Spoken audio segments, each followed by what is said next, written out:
ప్రపంచంపై ప్రళయంలా విరుచుకుపడుతున్న క్యాన్సర్పై పోరాటానికి సహకారమిస్తూ క్యాన్సర్ విముక్తికి సందేశమందిస్తున్న ఈ కార్యక్రమానికి చేయూతనందిస్తున్న మానవతావాది శ్రీ చుక్కపల్లి పిచ్చయ్య గారికి కృతజ్ఞతాభినందనలు. భయం వద్దు, క్యాన్సర్ నయమవుతుంది. Cancer is curable.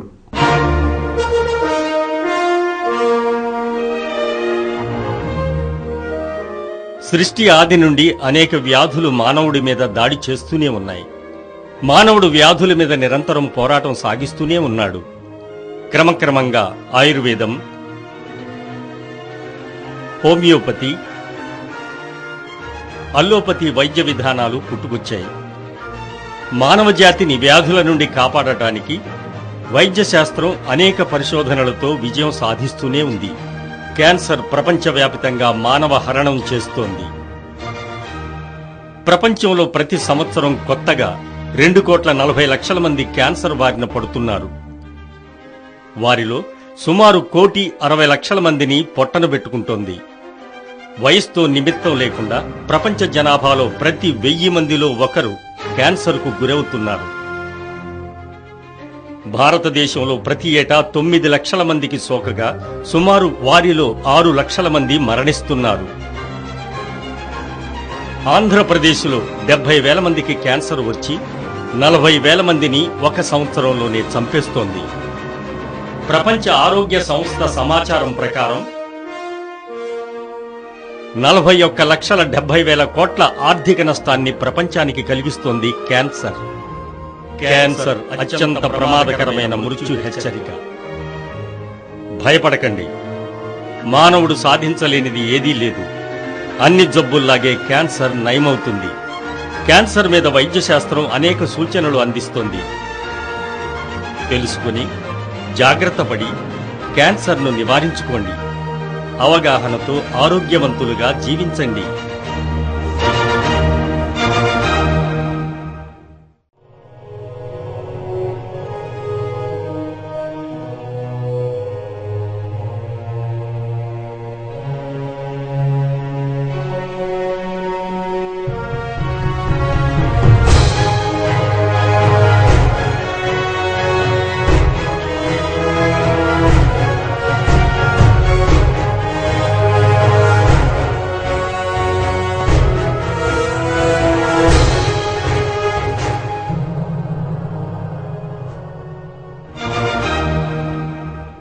క్యాన్సర్ని మనకు అర్థమయ్యే విధంగా 2 రకాలుగా విభజించుకోవచ్చు.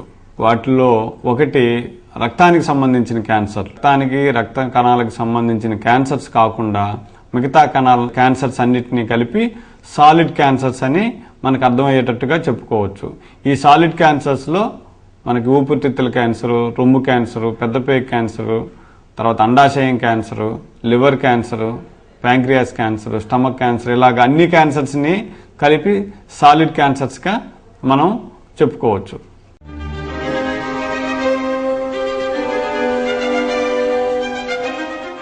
మానని పుండు, అసహజమైన రక్తస్రావం, తగ్గని దగ్గు, ఎంతకీ తగ్గని జ్వరం, బొంగురు గొంతు, కళ్లలో రక్తపు చార, పెరుగుతున్న కంతులు, రొమ్ములో గడ్డలు, మలంలో రక్తం, మలమూత్ర విసర్జన సమయాలలో మార్పు, పుట్టుమచ్చల మార్పు, కారణం లేకుండా తగ్గుతున్న బరువు, ఈ లక్షణాలుంటే క్యాన్సర్ ఉండటానికి అవకాశం ఎక్కువగా ఉంటుంది.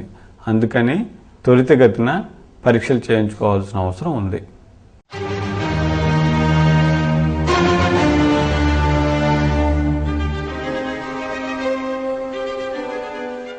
ఈ క్యాన్సర్ రావడానికి గల కారణాలలో ముఖ్యంగా ఏంటంటే పొగాకు. ఈ పొగాకు అనేది మనం ఏ రూపంలో తీసుకున్నా మనకి క్యాన్సర్ రావడానికి అవకాశం ఉంది.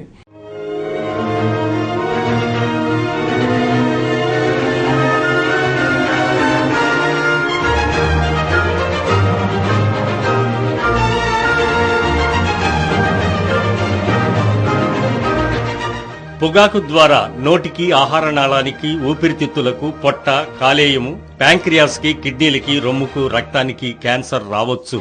క్యాన్సర్ కాకుంటే అల్సర్, లంగ్స్ చెడిపోవటం, పక్షవాతం, గుండెపోటు, ఏదో ఒక రోగం మాత్రం తప్పదు. గుట్కా, జర్దా, సిగరెట్, బీడీ, చుట్ట ఏ రూపంలో పొగాకు తీసుకున్నా అనారోగ్యం తప్పదు. పొగాకులో ఉన్న 4000 రసాయనాలలో 40 వలన క్యాన్సర్ వస్తుందని వైద్యులు నిర్ధారించారు. పొగాకులో ఫినాయిల్, తారు, సీసం వంటి విష పదార్థాలున్నాయి. ఈ పొగాకు కాకుండా క్యాన్సర్ రావడానికి వేరే కారణాలు ఏమేమి ఉన్నాయంటే ఆల్కహాల్ అంటే సారాయి,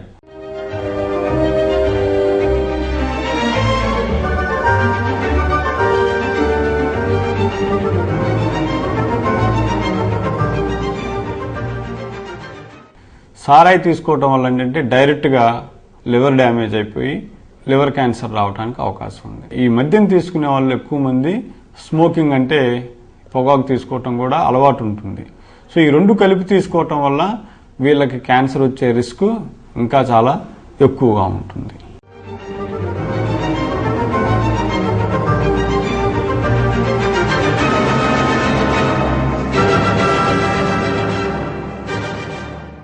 హ్యూమన్ ప్యాపిల్లోమా వైరస్ వలన దాదాపు 70% సర్విక్స్ క్యాన్సర్లు, ఈ హెపటైటిస్ బి సోకిన వాళ్ళకి అంటే లివర్ క్యాన్సర్ రావడానికి అవకాశం ఉంది.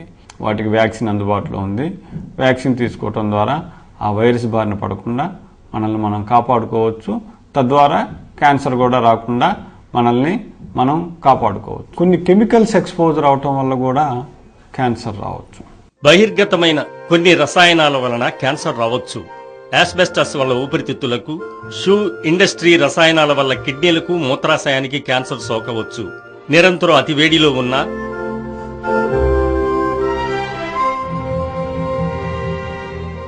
క్వారీలో పనిచేసే వారికి సిమెంట్ వలన, క్రషర్స్, ధూళి వలన, కలుషిత ఆహారం వలన, ఫంగస్తో చేదెక్కిన వేరుశెనగ వలన, సాల్టెడ్ ఫుడ్, బొగ్గు మీద కాల్చిన ఆహారం వలన క్యాన్సర్ వచ్చే అవకాశం ఉంది.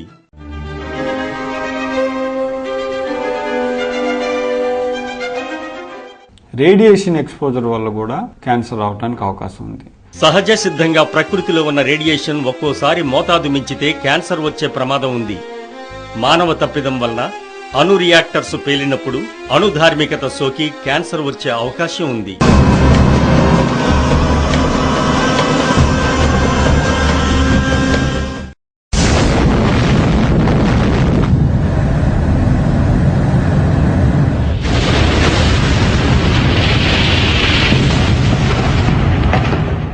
రెండవ ప్రపంచ యుద్ధంలో హీరోషిమా, నాగసాకిలపై అణుబాంబు దాడి జరిగి ఇప్పటికీ ఎంతో మంది క్యాన్సర్ బారిన పడుతూనే ఉన్నారు.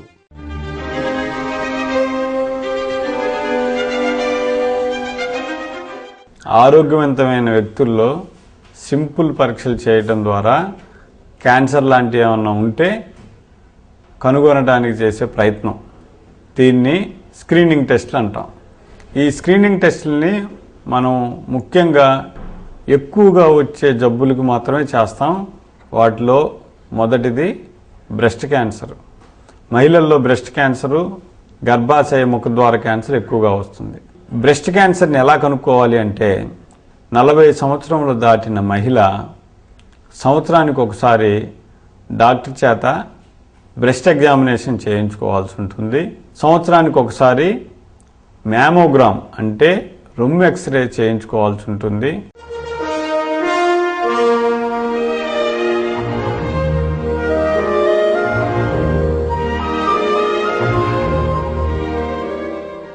ఇరవై సంవత్సరాలు దాటిన ప్రతి మహిళ కూడా నెల బ్రెస్ట్ ఎగ్జామినేషన్ చేసుకోవాల్సి ఉంటుంది. నెలసరి అవుతున్న వాళ్ళకంటే మెన్స్ట్రువల్ సైకిల్ జరుగుతున్న వాళ్ళకి ఆ బ్లీడింగ్ అయిపోయిన తర్వాత ఎగ్జామినేషన్ చేసుకోవాలి. అదే నెలసరి ఆగిపోయిన వాళ్ళకైతే నెలలో మొదటి తారీఖు సొంతగా బ్రెస్ట్ ఎగ్జామినేషన్ చేసుకోవచ్చు. చేతి వేళ్లను ప్యాడ్లా చాచి రొమ్ము చుట్టూ తిప్పి రొమ్ములో గడ్డలు గుర్తించవచ్చు.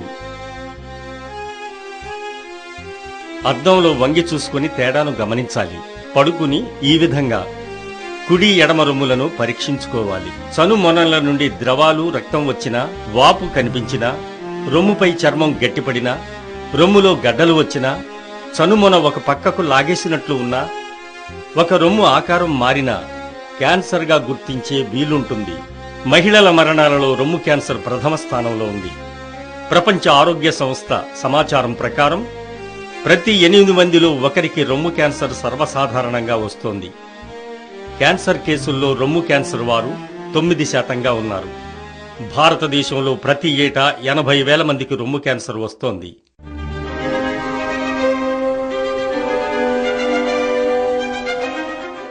రెండవది సర్విక్స్ క్యాన్సర్, గర్భాశయం ముఖద్వార క్యాన్సర్.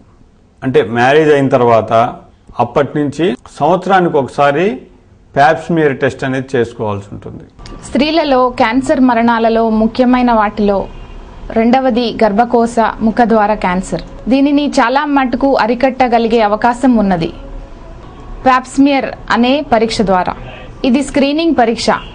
ప్యాప్స్మియర్ పరీక్షలో గర్భకోశ ద్వారం నుంచి కణాలు తీసి మైక్రోస్కోప్లో పరీక్ష చేస్తారు. ఈ పరీక్ష ప్రతి 2-3 సంవత్సరాలకి ఒకసారి ఆడవాళ్లు చేయించుకుంటే చాలా ఉపయోగం. ఈ పరీక్ష ద్వారా క్యాన్సర్గా మారకముందే గుర్తించే అవకాశం ఉన్నది. అది రొటీన్ గా అందరు గైనకాలజిస్టుల దగ్గర 30 ఏళ్ల పైబడిన వారికి చేయటం జరుగుతుంది.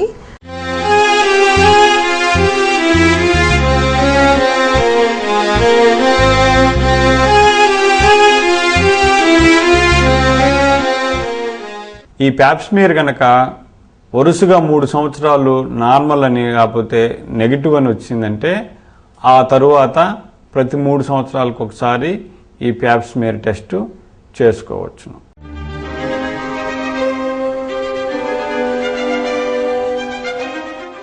పెద్దపేగు క్యాన్సర్ని గుర్తించేది ఎలాగంటే 50 సంవత్సరాలు దాటిన వాళ్ళలో సంవత్సరానికి ఒకసారి మోషన్ అంటే మలంలో రక్తం ఏమన్నా లీక్ అవుతుందా లేదా అన్నది స్టూల్లో చిన్న పరీక్ష ద్వారా గుర్తించవచ్చు.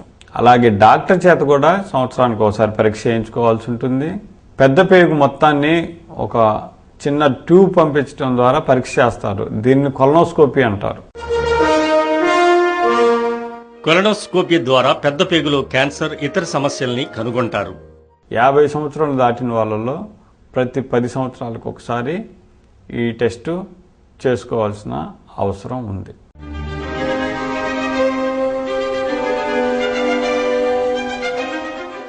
ఇదే కాకుండా ప్రోస్టేట్ క్యాన్సర్కి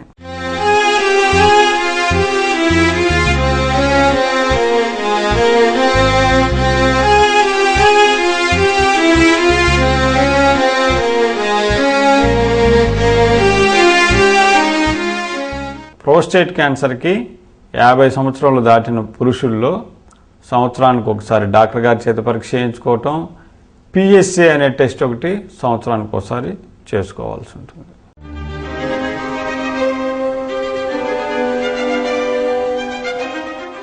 ఇవే కాకుండా ఊపిరితిత్తుల క్యాన్సర్, మనకి ఊపిరితిత్తుల క్యాన్సర్ మోస్ట్ కామన్ క్యాన్సర్. ఎక్కువ మంది పురుషులు ఈ జబ్బు బారిన పడుతూ ఉంటారు.